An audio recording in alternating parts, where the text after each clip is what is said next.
everyone, welcome to Ashley 3D Prints, and this is my 3D print video for this Darth Vader bust. This is so cool. I'm just like, I love how this bust came out.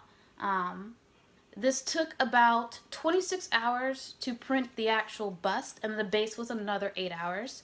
And I printed this in PolyAlchemy's Onyx Elixir, and I just absolutely love how this came out.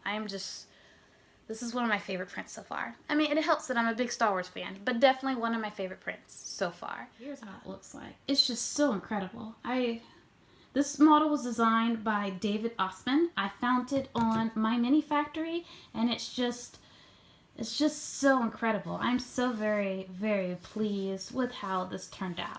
Now, this is actually my second attempt at printing it because this was one of my very first prints with PolyAlchemy's Onyx Elixir, and it's a very gorgeous PLA, but you know, it's also not like as durable as some of the other PLAs I tried.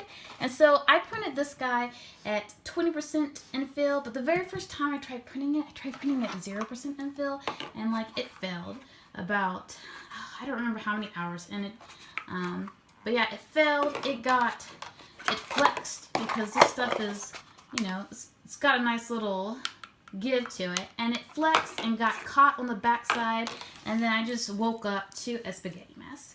So if you do print, definitely print this with some infill, but I'm just so happy with how this turned out. Yeah, very incredible model, and the filament just goes so well with it. So that's my 3D print video for Darth Vader. Thank you so much for checking it out. Until next time, bye.